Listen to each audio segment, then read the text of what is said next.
Today we're going to discuss sort of an esoteric subject. The title is my perception on it, so you won't find it in a keyword anywhere out there, which is subspecies. I actually recorded this episode several weeks ago, and then put the memory card in my computer, said import. It said, yeah, I'm done. You can eject it now. So then I erased it, and I came back to Final Cut, and it goes, oh, I have no idea where that footage is. But I remember importing it, but I just got rid of it. So it's going to be a redo, but it's okay because, again, as you rethink things, you typically get better at it anyway. So what is this about? This is not a unique concept entirely. It is the manufacturing of a subspecies of mankind, engineering a new genome, engineering a new DNA sequence, engineering a new mental aptitude to allow one species to take over and control another species, right? Now, technically speaking, a species is a fairly, I would say, significant deviation within a particular class, phylum, order, right? It has to do with something that is, it's a beetle, but it's totally different than the other beetle, Usually it's different in construction, it's different in its color. It's not like what we have. We have bipedal humans. We're all the same species, even though our outer skin is a little different. Our average heights and weights are different. We're pretty much 100% the same species. So this isn't a technically accurate claim. This is more of just a way for us to group the individuals that are either probably duped, or have had no choice in the matter. They simply grow up with the understanding that is incorrect about the world. And they ended up being either genetically prevented from being aggressive through vaccination programs mainly, or perhaps, planes that spray things on us.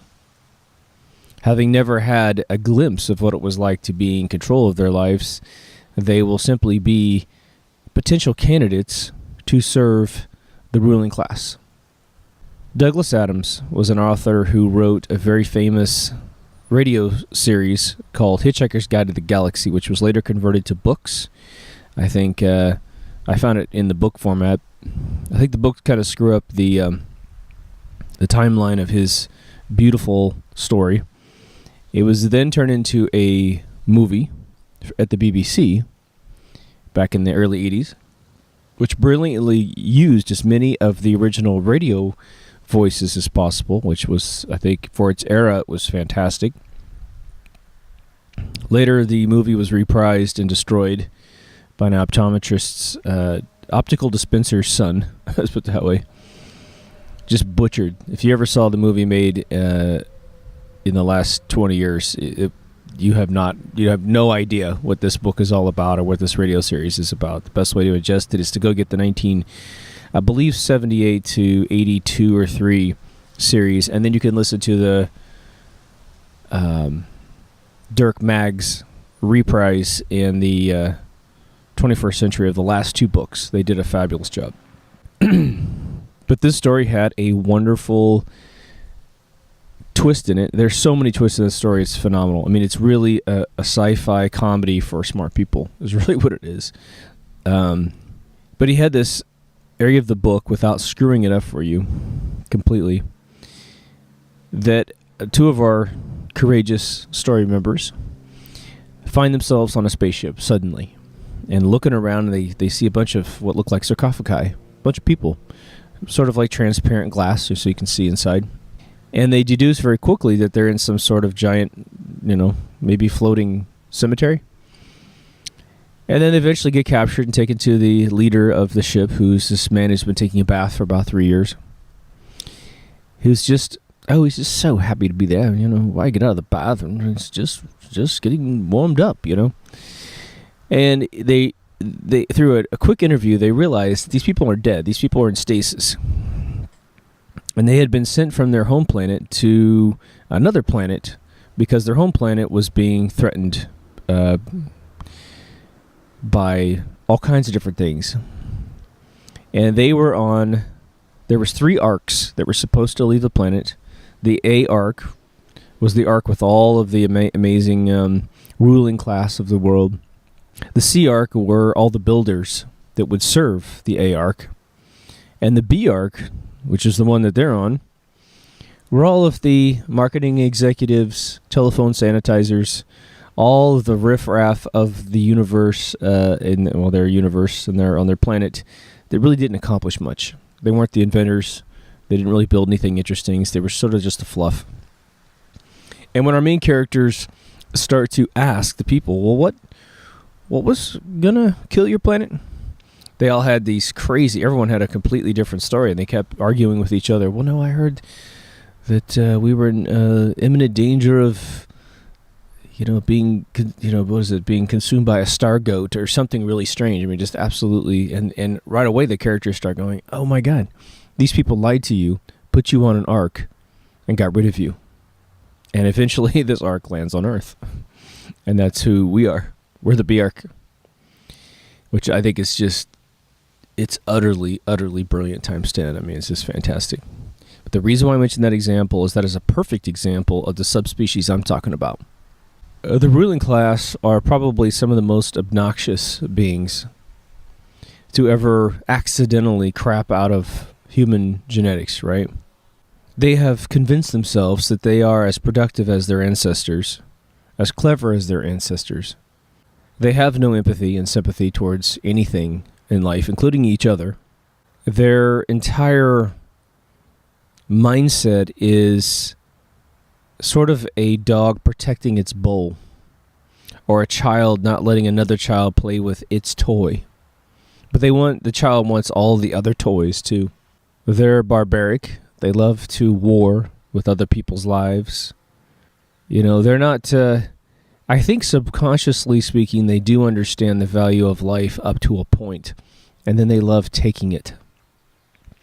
They love consuming us as human beings for their eroticism and rituals.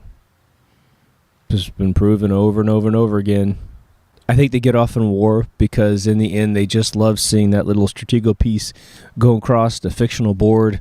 And they know in the back of their mind that a bunch of people just died. This is the ruling class. They love that. They love getting reports of Rwanda genocide.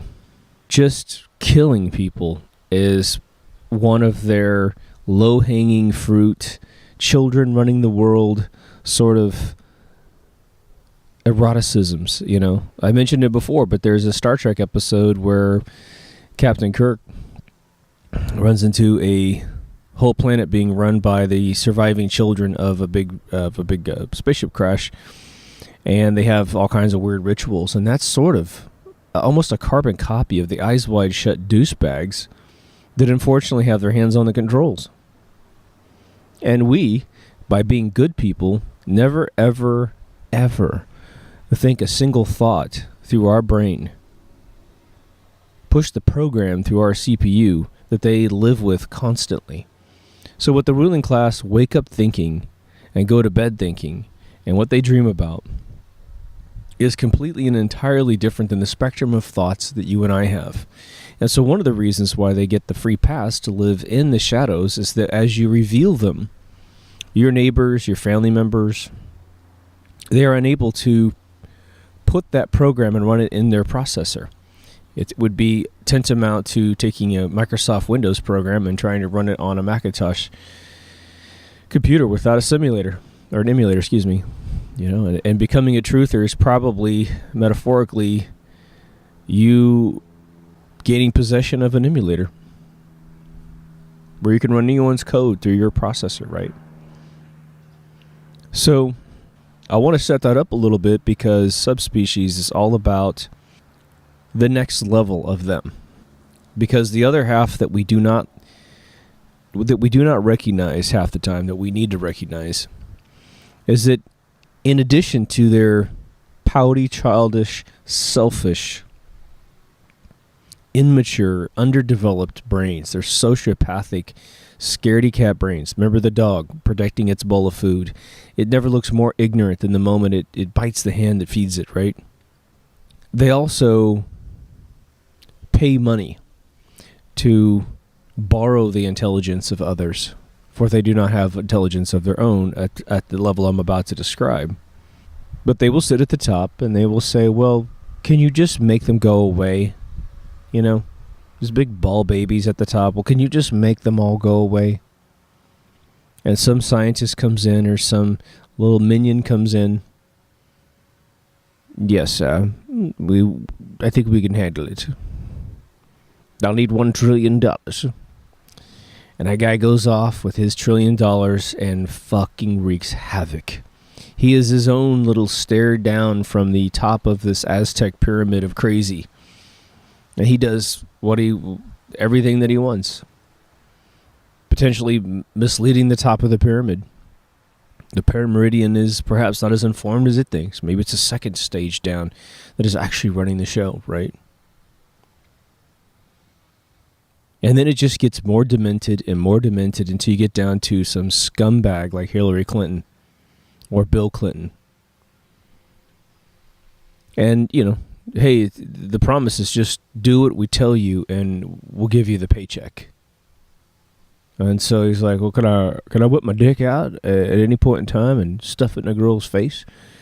Yeah, sure, whatever. Can you still get done what we asked you to do? Oh, yeah, hell yeah. All right, sure. And, you know, I won't get in trouble, right? No, we got a whole bunch of guys that'll make sure that you can rape women. It's called the Secret Service. They do it too. They're going to get busted at at brothels and shit. The Secret Service, which holds its head up high for being this absolutely clean-cut bunch of guys, protects the ruling class controllers to get to our leaders, and you're one of them. So, hey, yeah, you know, we're going to hold our head up high to feel like we're the big top dogs, but in the end, we just engage in pure fucking evil. We protect it, rob off our side, right? Who knows when this thing started? If you watch The Nick, which I don't even know where the hell to watch that show anymore. I tried to watch on HBO, and I watched the first season on HBO, got through a couple episodes of season 2, and then it just disappears. So I don't know where the fuck you find the show. These idiots running these amazing franchises. But the Nick had it's about the Knickerbocker Hospital in New York, year 1900, and they just advance through the years, and eugenics was a program they actually had the balls to cover in the season 2. Essentially, the picking and choosing of who is exterminated, who gets to live, who dies. You know, it starts off with a cover story that everyone can get behind, which is murderers and rapists. We kill them, or we sterilize their balls. But then it kind of spreads out to, well, the physically and mentally unfortunate. You know, those who are born mentally retarded, handicapped for anyway. Those, well, you know, certainly don't want those genes to move forward. And so they get the public to support the next tier of lunacy. And then we get to an example I want to give you that I think no one has ever given to me, and I've never heard it given to anyone else. So this is going to hopefully give you an insight as to perhaps how they view the world. And really just, I'm going to try to yank you from wherever you are right now straight into their world in one example. I will be playing them. So Africa. I'm just going to pick Africa because there's a lot of going on down there, and that doesn't make any sense until you have this other subspecies view on things. Now we're going to go through a fictional scenario, so get ready, buckle up. I'm going to invite you personally with me on a trip, and we're going to go with the British royal family, Prince Charles. Doesn't matter if anyone else is there, but Prince Charles is there with his entourage, right? And I'm friends with this guy, fictionally speaking, and I'm going to invite you, and we're going to go to Africa. And we're going to do one of these little tours he does where he shakes hands. And probably, while no one's looking, he's going to shoot an endangered species animal, because that's what the Windsor family does. But you and I are there to meet the local tribe. And it's a very primitive tribe. They still have face paint. Maybe they have a few bowls in their lips and their, or these little, patty things or whatever. Put rings around their necks, all that kind of stuff. They're going to dance for us. And it's Prince Charles, me, and you. And we're just watching. And we have what seems like a really great day. These people are so freaking sweet. It's ridiculous. They're so happy to see us. It's ridiculous. And then there's a twist in the day, a point where things change. It's not quite sunset yet. We've had this great moment. And on the heels of this great moment, Prince Charles points up to his entourage and says, I'd like to look down at the village from this little summit, this little rock summit up here. It's just, it's a few hundred yards away. And the celebration's going on still inside this tribe. They're dancing and singing. So sure enough, though I don't know what the hell they call their Secret Service, but we get ushered up there. And at this point, there's no one from the tribe with us.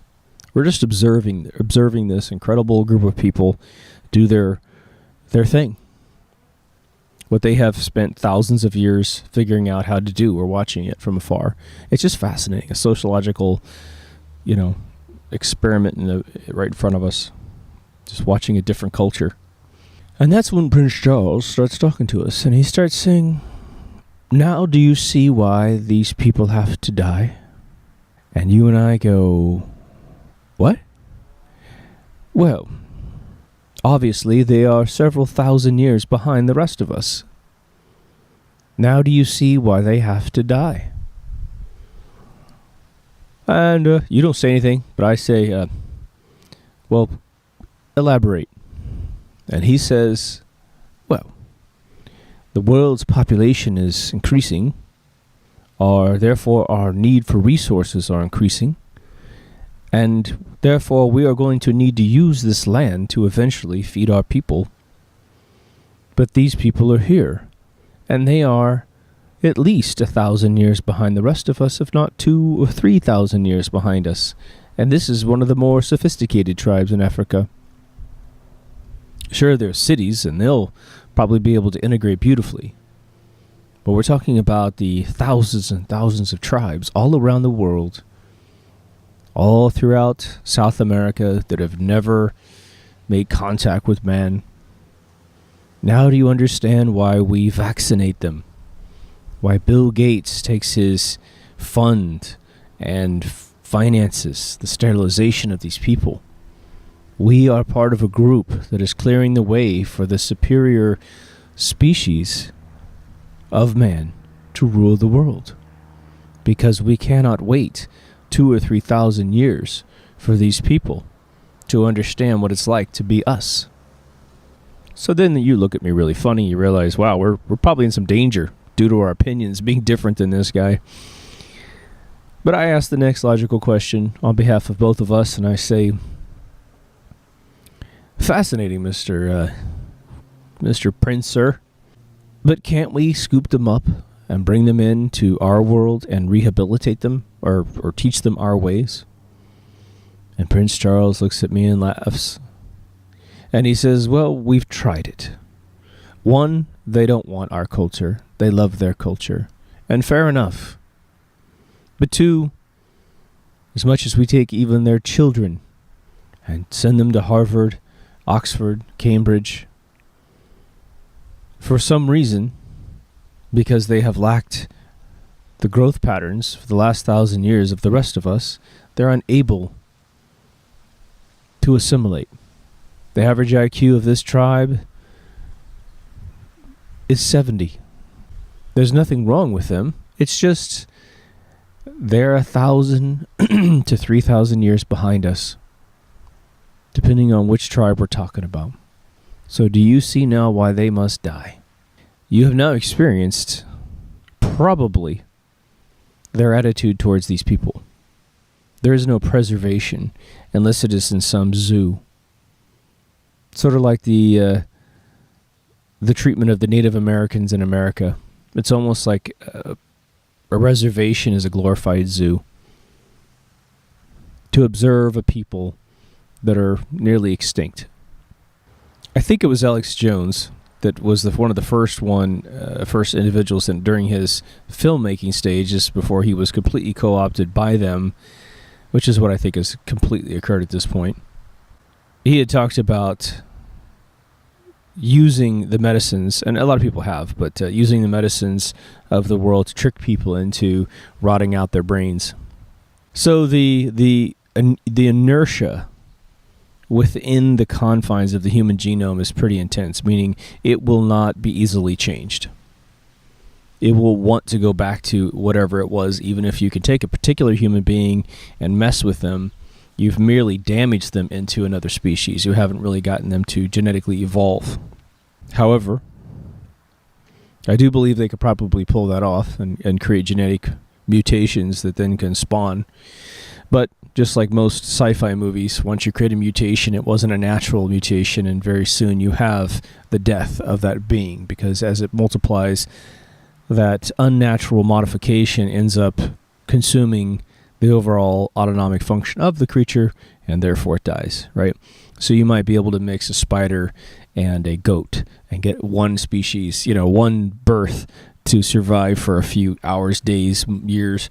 But at the second that two of these things try to screw, you get a little bit too much goat or a little too much spider, and it just croaks. Sort of like Alien 4, right? So I think that they're above board mechanisms that they've been using is aluminum, mercury. I think it is aluminum oxide in these chemtrails. I think it has to do with the genetically modified food that we consume.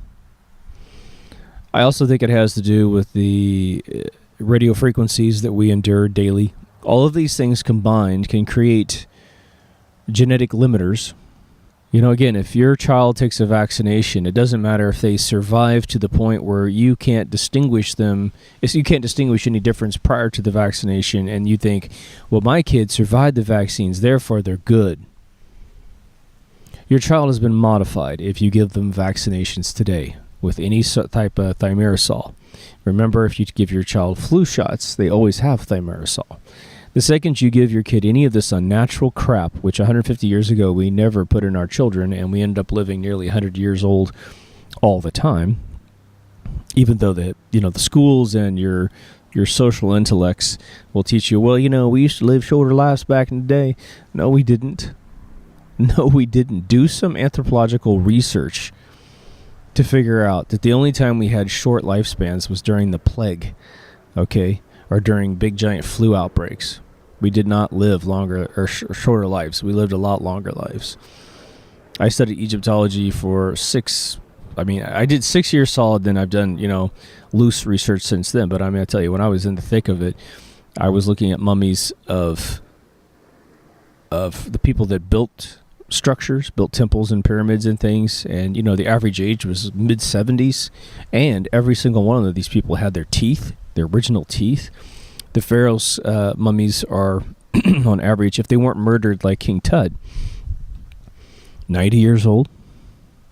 I used to go to museums and go get the passes to go in the back where things weren't on exhibit, because mummies have been shipped to these museums and they share the burden and the costs of I guess curating, one doing the finishing up the archaeological uncovering of these creatures, and the anthropological layer comes in and starts trying to apply it to society and put it in a timeline, and then one group comes in to clean it all up and puts it out on display, figures exactly how this thing should be displayed.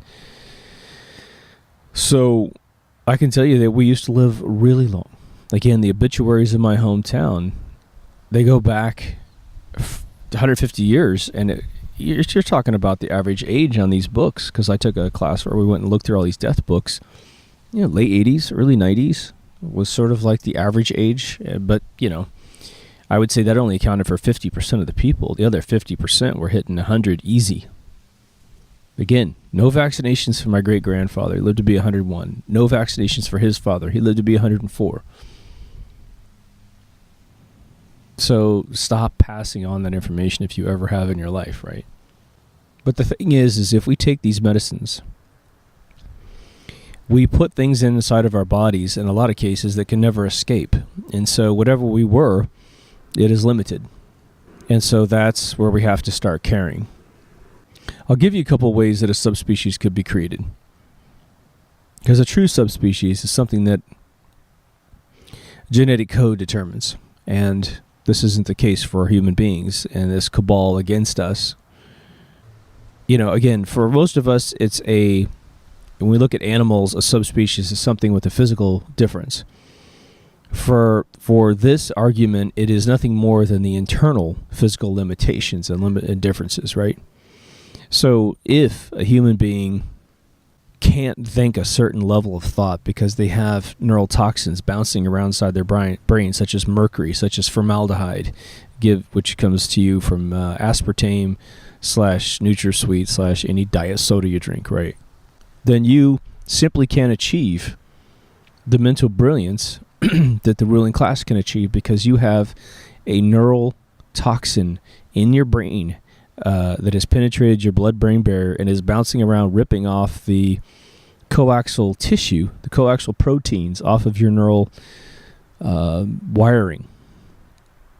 It eventually causes Alzheimer's. It eventually causes dementia because once all of these neurons start to touch each other, if they don't die due to the immune system killing them, which is in most cases what's going on, then they start sending information all over the place that's not supposed to be there. If you don't eat the proper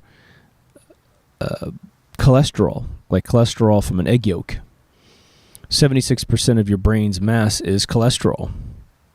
And so if you don't eat cholesterol because someone says eating cholesterol is bad and they've made it up out of thin air and you believe it because you didn't go to science class and we didn't have the internet so you could look it up, very understandable, the spongy material in your brain that holds your neurons apart from each other starts to deteriorate, therefore connecting essentially phone lines that shouldn't be connected. And you're trying to call someone from LA to San Francisco and you end up having a line routed to Nevada.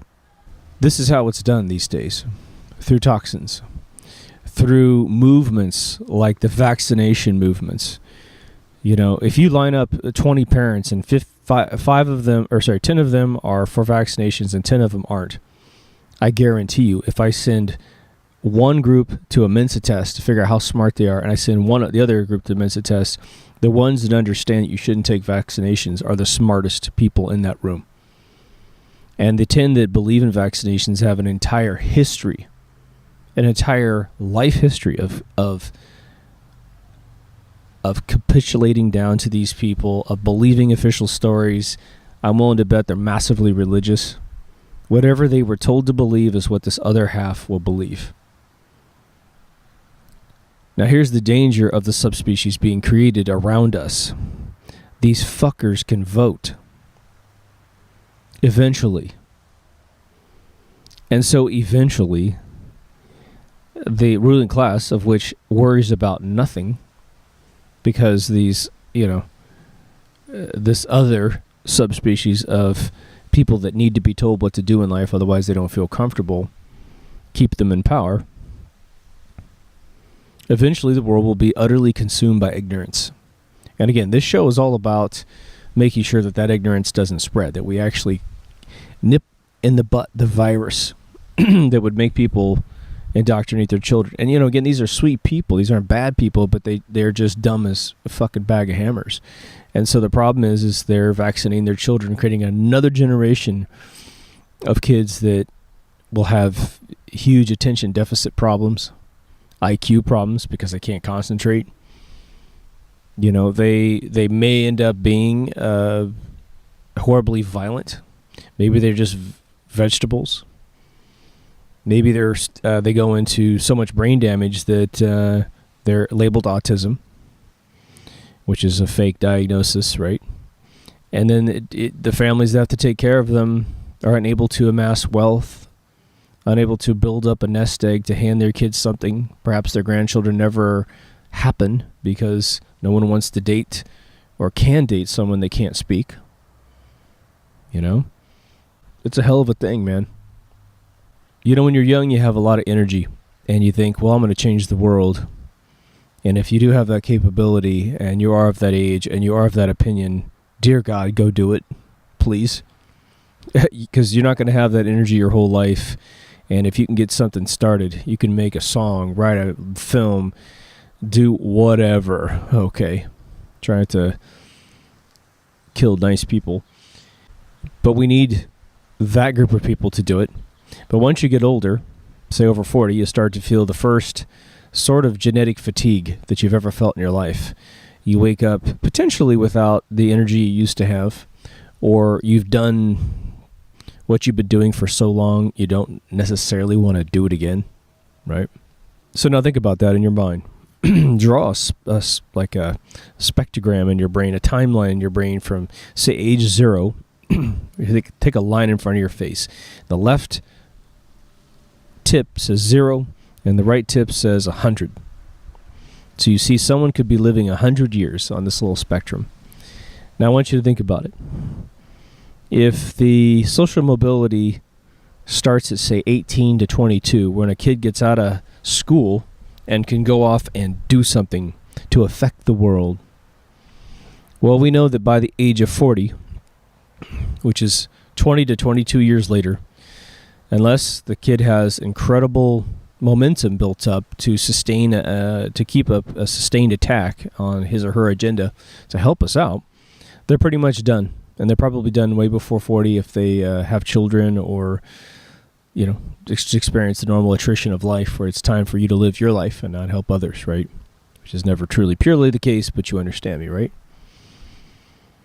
So out of 100 years, we have a 20% slice at the best for most of us to affect the world, to make it a better place. That's nothing. That means 80% of all of our lives, if we're fortunate enough to get to 100 years old, only 20% is capable of being used to help folks. And now if you live a shorter life, that percentage grows a little higher on the little mathematical table. But overall, you don't get much time to make a change. But the military-industrial complex understands one thing very, very well. If they can get you to enroll in the military at 18, they know it takes about a year to get through basic. Between 19 and 20, they're going to get you deployed. You're going to fight a war on behalf of bankers, being sold a bunch of bullshit about being for your country. And by the age of 23, they're going to make sure you're decommissioned and out of the program unless you show exemplary skills for war with a very specific mental disposition for loving the death machine. You might become a special forces person, a Navy SEAL, an Army Ranger, where you're given a lot more responsibility and autonomy. Again, you feel like you're part of a bigger thing because you definitely are. What you're fighting for is, well, I don't know. If you're part of Gaddafi getting killed, then you were a part of enabling the bankers to make sure that Gaddafi's brand new gold-backed dinar was never going to happen, which would have been an amazing moment of freedom for the world. So if you were sold anything other than that, you were sold a bunch of bullshit, overthrowing every country in the Middle East, right? But they know that there's this tender spot between 19 and 23. And that tender spot has one definition within the military-industrial complex, and that is the following. A human being between the ages of 19 and 23 does not have the slightest wherewithal to value life.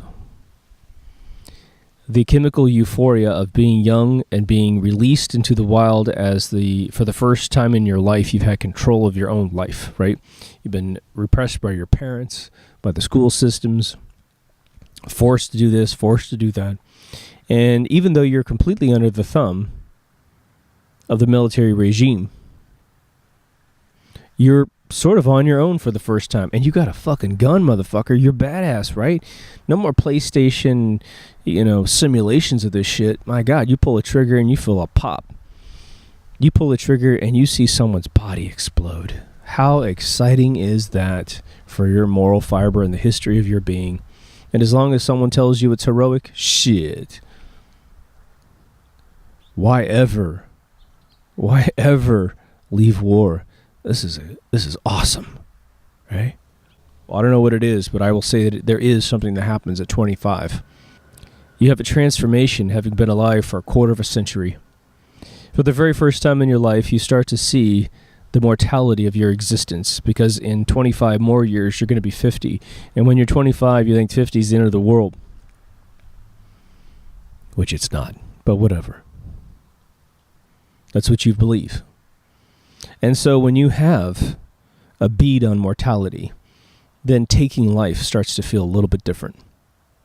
All of that rage and immaturity that the military-industrial complex fed on and fed into and nurtured and exacerbated starts to wane. Because you're sort of yesterday's goods at 23 for the military, like, whatever. We got more Christians during this crashed economy. Our banking controllers will crash the economy, forcing kids to have no other option but to join the military. There'll be new recruits. Don't worry. See you later. And by the way, your GI Bill matches the same amount of money it was 40 years ago. So good luck getting a degree with that money. It's not enough to finish maybe 2 semesters. Or 2 years, right? This is how they do it. This is how they do it. They do it through brainwashing that tiny envelope of people that are coming up. So even if every single human being on planet Earth over 40 was entirely awake to all cabals, and we started voting with our hearts and minds and intelligence, we would be dying off at the top end of the spectrum early, right? The average age in America is sadly, I think, around 65 years old. We're back down to damn near, dark ages era, During the plague, I believe my research said that the average life was 36, but that's with a rat plague consuming the water supplies, the food supplies, and being sort of this invisible killer because nobody knew what it was, right? The industrial age brought down our age. People who worked in mines and worked in factories had low, life expectancy. So here comes a brand new generation, vaccinated by, I guess, well-intending parents who've never seen shows like this, have never dialed into YouTube, iTunes for the podcast stuff. But once they vaccinate their babies, it's over. It's entirely over because this stuff is in their body. Now, there's a lot of, just as a footnote, there are some folks that say they can detoxify your blood from. There's definitely mercury detoxification, but it involves a complete dialysis of your entire body. They take every drop of blood out of your body using a dialysis machine. No, not all at the same time, but it runs through the machine, filters your blood, and then puts it back in your body. But there's still going to be residual stuff stuck in tissue in your body. So you're going to have to get it 4 or 5 times. I don't know, something. Now, there have been several folks that have attended and served and helped the meetings of those of the ruling class, be it a mansion where they are a 10-year, servant, but they worked for one of the banking families, or they're simply sort of a low-hanging fruit that was invited into these parties and sessions like the Bilderberg Group sessions. So what happens is these people defect, and these people talk about what is said behind closed doors. They're also very consistent. Even though none of these people have ever met each other, they will give very passionate interviews with folks where they're sort of appalled by the behavior that they saw. There are 2 phrases that the ruling class use for us, and I've said this in previous episodes, but since we're on the subspecies thing, you need to understand this is within their mind of the subspecies categorization.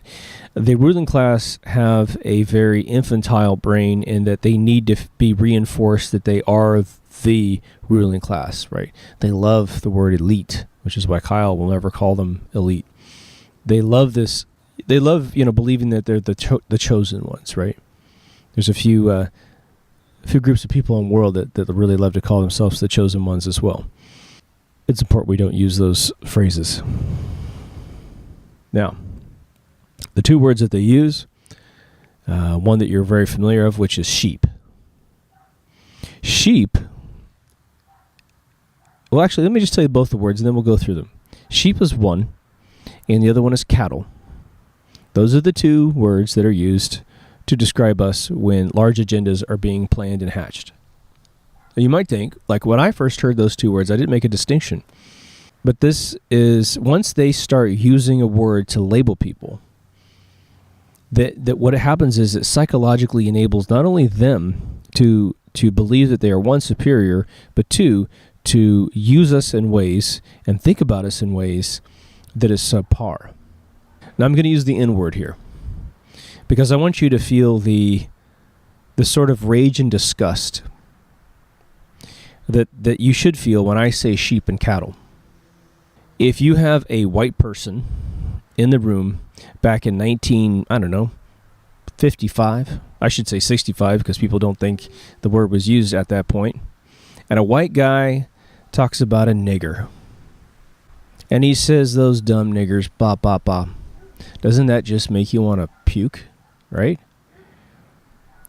By that white guy using the N word, and I'm done saying it, by him using that word in that context, he has convinced himself he's superior, and he has convinced himself that people who simply have more pigment in their epidermis, right, are somehow less than him. And because he can classify them in his brain with that word as different and sub to him, he can then say, you have a different water fountain, you have a different door, you have a different bathroom, you have to come in the back, you have to sit in the back of the bus, you're not human, I can own you. It's that word that allows them to have that horrible disposition over the other person in their own brain. It's all make-believe, right? So when the ruling class call us sheep and cattle, I want you to think about any type of slang that bothers you. If you're Latin, think about all kinds of Latin slang against you. Use it, just say it out loud to the point you feel the anger of being classified in some weird way that is subpar in the eyes of those using the word, and you'll get what I'm saying here. But there's two distinct uses of those two words, sheep and cattle. Sheep means that they can tell us anything, and we will follow them. They can lead us anywhere, right? Any human being on planet Earth who's a normal human being that believes that Hillary Clinton is anything other than an absolute evil twat is a sheep. And they have designed those people's minds to follow someone who lies incessantly about everything constantly, right? There are videos on YouTube, and if you ever need to convince someone that she's not for them, go look up the compilation videos on Hillary's lies. There's one on Obama as well, but Hillary's blows Obama's away. This woman will tell you anything you want to hear at any point in time, and then on a dime flip and screw you. She doesn't care. She's not a real human being, in my opinion, because human beings have basic food groups of behavior that she lacks. So that's sheep. The media that's completely controlled addresses us as sheep. And luckily, truth with the capital T is starting to dominate the overall vibe of humanity. But for those of you who are still sheep, you have to be careful whenever they want to exercise doomsday plans in case we all wake up. You know, the FEMA's buying hundreds of thousands of coffin liners, okay, and storing them off the highways in Georgia. Go look it up.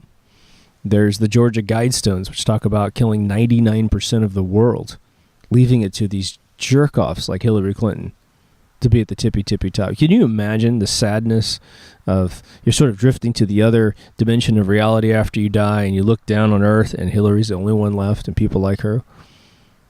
The experiment of humanity just died because we were sheep, and we allowed these scumbags to commit crimes and get people murdered and hide emails on servers and just constantly just said it was okay that no one investigates.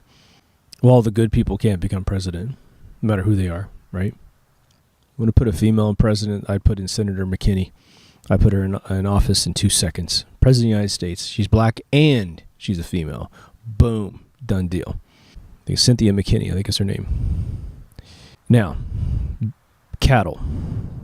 Cattle is a very specific, different term. For those of you involved in military, whether it be you've served yourself, or you have family members that are serving, or you're thinking about pushing your children into it. And believe me, I grew up a military kid, man. I'm not coming from some spoon-fed, silver spoon world. I lived on military bases, and I had to live around military bases, and my heroes were the top brass of military, at least the soldiers. I never really met a general much, but my special forces guys walking around me, Green Berets, all those dudes, those were my heroes when I was a kid, and I would see them, physically walk up to them, and I revered them, and I still do. But cattle is used for our youth that go into war. At the top, they love playing these games where they can just kill millions of people, whether it be the citizens of a country and they roll in a military and they just watch slaughter happen, or whether or not it's two very qualified military forces going at each other's throats and both sides take massive casualties. It's people like Mao in China killing, tens of millions of people. Right? I think Mao's on the hook for 40 million deaths. But the number one evil man on planet Earth is Adolf Hitler. How do you figure, man?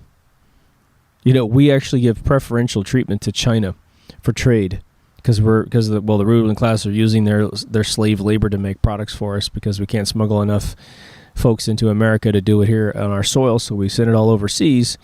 And there's not a government building anywhere in China that doesn't have Mao's picture on the wall. Killed 40 million people. So would we do business with Germany if every single Volkswagen and Mercedes and BMW flew swastika flags and Hitler profiles everywhere? Fuck no. But that's what we do with China. China runs the same flag that Mao ran. Killed 40 million people of his own people. All right. And that's just one dude. You go back to other leaders and it gets more and more crazy. If you want to see something screwed up about China right now, go look up Falun Gong, which is essentially yoga. Falun Gong is a practice of meditation. It has no God. You just simply go through all the movements that you would go through in doing yoga meditation. You look like, Commander Worf from Star Trek doing his poses with all the other people. It's really what it is. If you go to Beijing and you do Falun Gong, you have about 50-50 chance of getting murdered on the spot, but regardless, you'll be incarcerated for probably the rest of your life if you do that. Oddly enough, in the late 90s, the government said this is what everyone should do, including the military, because it promotes long life and prosperity and health. And the only thing I can think of is that it began becoming so massively popular that they started seeing the government lose power to it in their paranoid brains, which was absurd. It unified the country under the flag more than anything. But they've taken these people and burned them alive and then helped them recover and paraded them all over the United States. Cattle. Sheep and cattle. When you think of any medical destination of vaccinations, any destination of media that is completely controlled by, four corporations, again, AP and Reuters are the same exact organization owned by the exact same family known as the Rothschilds, okay? When you think that you can't wake up in the morning and paint a picture of the world that isn't dictated to you by others, you need to use, when you're observing the news, okay, I need you to understand whether or not they are trying to make you, or whether or not they're addressing you as a sheep or addressing you as a cattle. I guess cattle is a plural. As a calf, as a cow, whatever. Sent to the slaughter, right? That's what the metaphor is. So those that have been involved with the ruling class over the last 40 years, the interviews that I've heard have spanned 40 frickin' years, from servants to the Rockefellers, to people that were at the Bilderberg meetings, to people as attendees, as sort of the intellect to participate in the conversation, to those who've actually had to empty the trash cans at these various soirees that would happen afterwards, these are the two words that we hear. And I don't know if there would need to be a third other than for them to classify themselves as the rulers, right? So I just bumped into a really interesting quote. I was watching the first season of Trailer Park Boys, and there was a quote from Bubbles. And was the character Julian goes to his buddy Bubbles to get some advice about how to handle a girl who likes him, who he doesn't like anymore. And Bubbles says, Plato was a pretty smart guy, and he said that it's okay to lie to the people if it's for the greater good of the people. And I had not heard this particular quote, but I'm sure they're quoting from something that is probably real. So what do we do to get past this, right? It's one thing to bitch about it constantly. The other one is to actually come up with some solutions. The number one thing you can do is stop toxifying your body, stop toxifying your children's bodies, and make sure that we don't do anything to impact our DNA, to give them the upper hand on us. The second thing we need to do is increase the conversation, the difficult ones that we have to have. Be gracious, be calm, realize that some people are going to be absolutely incapable of having these conversations. It's going to be a bit like touching a balloon full of water. It's going to pop badly on you sometimes. So do like reconnaissance conversations where you start to touch on maybe lighter fruit, maybe abstract your own opinions to others to see how people believe. Well, you might, instead of saying, well, I think vaccinations are bad, you might say, well, I've been doing some research on vaccinations, and I have to say these people who are, really concerned about it, I think they might have a leg to stand on. Right? As opposed to, you're wrong. But again, as you take in information, weigh it for an ulterior motive. And I don't want you to become some crazy conspiracy theorist to the point you can't enjoy life, all right? It's actually very simple to live a wonderful, healthy life once these sort of algorithms of their control start to reveal themselves. Don't watch normal television at all. Punch into Netflix, find your favorite show and watch it. Punch into movies and watch them. Then punch the fuck out and get away from these people. And realize that agendas are hidden in everything, right? The Nick hid the agenda that milk is bad for you. It hid that vaccinations are good for you. It's sort of, I haven't finished season 2 because it fell off of HBO, but it was really going at eugenics and trying to push both sides of the fence, right? I'll tell you one thing that happened to me this morning, as a matter of fact, really early this morning, aka before I went to bed. I was watching Twilight Zone, and just to give you the exact episode, let's see, it was To Serve Man, which we've talked about several times on the show, which is very fun, about these aliens that came in. If you can, go on to Netflix and watch the episode of Twilight Zone. I can't remember what season it was, To Serve Man. It's one of the most famous episodes, probably on YouTube as well. Netflix looks great, though. Now, there are 2 code crackers that are 2 of the fictional characters, and they're trying to crack this book left behind by these aliens that land us. They say, hey man, we're here to help you, and da-da-da-da. And so they translated the cover, which said To Serve Man, and it looked great. And then they find out there's a twist. We'll just put it that way. Now, the woman and the man, who are the code crackers, I want you to observe their behavior.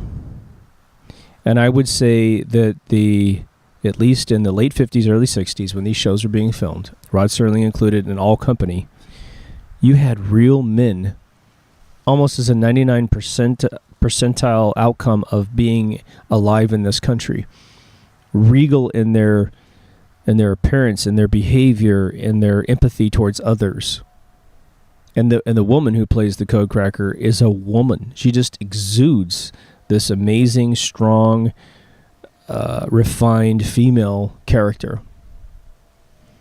And it was sort of saddening to watch this episode when I finally thought about redoing this Subspecies episode. I thought, my God, we used to make men and women. We used to. And I think even in my own travels, in my own development as a man, this guy outclasses me 10-1. He has short hair and looks really tight. But, I mean, both people are more mature than anyone I know right now, besides perhaps my friends that are over 60.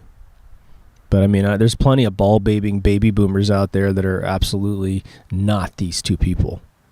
We've all become ball babies. We've all become overly sensitive, right? I mean, there's an amount of sensitivity we need to have, and there's an amount of maturity that we have to pass out some tough love every once in a while, right?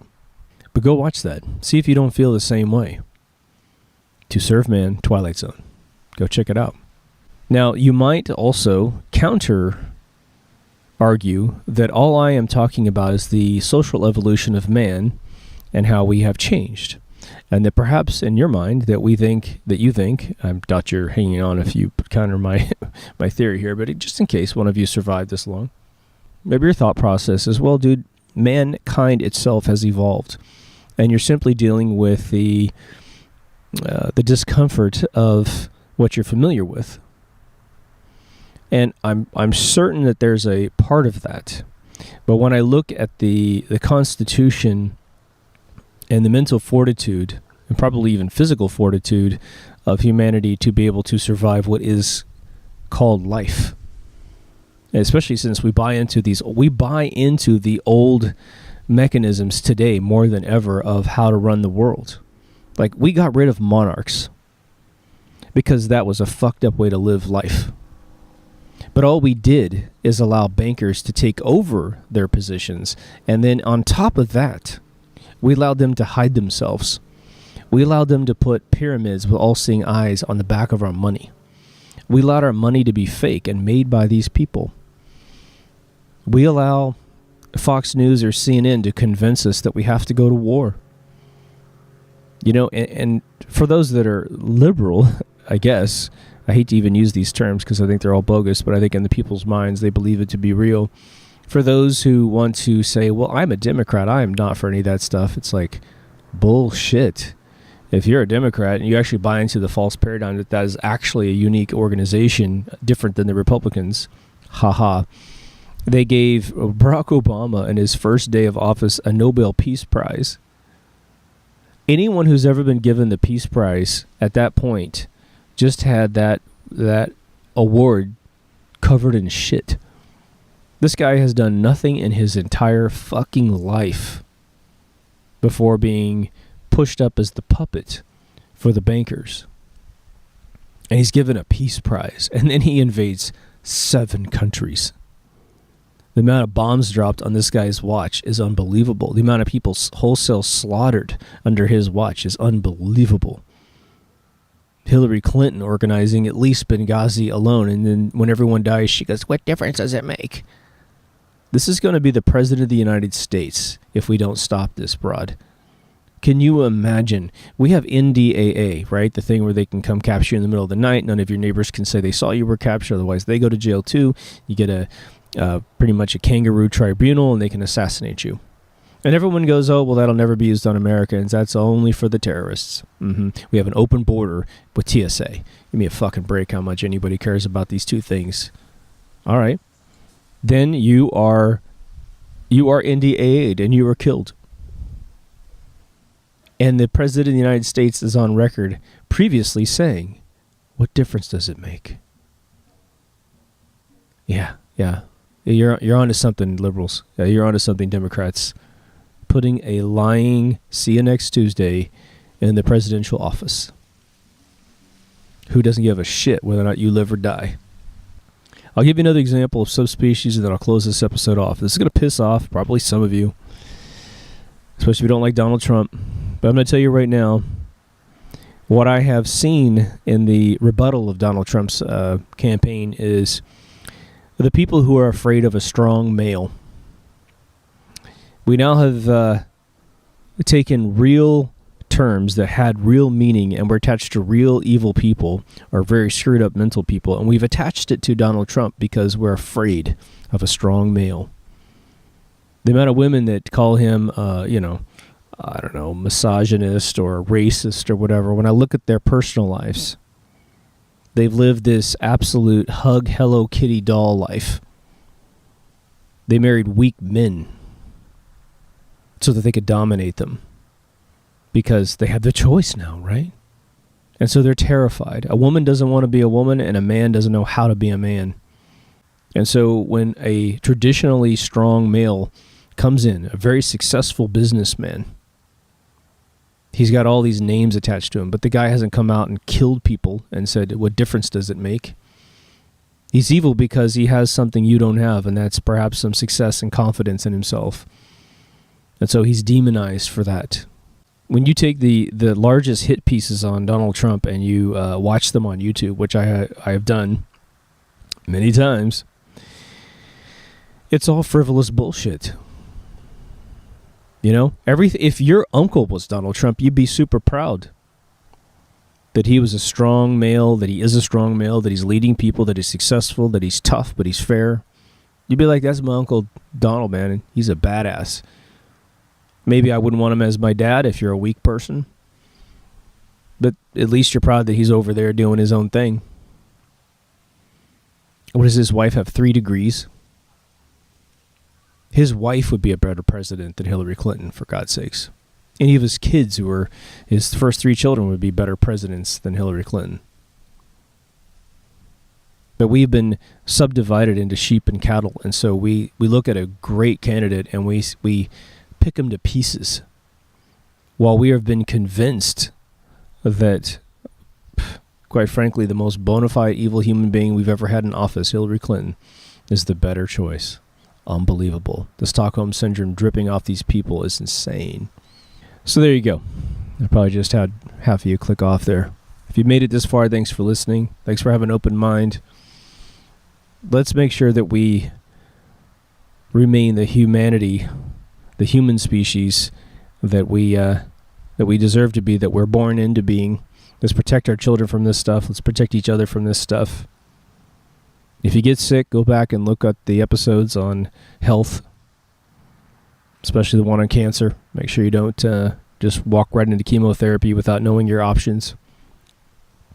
If you haven't already, go to mkultraradio.com. That's where all the feeds are. If you're coming through podcast, there's a video on YouTube. If you're on YouTube, you want to listen to it in your car, there's a podcast up there.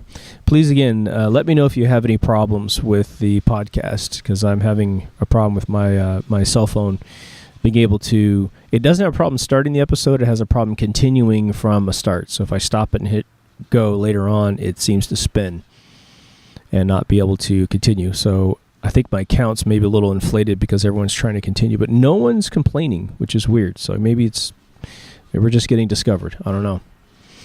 But anyway, if you made it this far, thanks for listening. I will see you in the next Deep Thoughts. Over and out.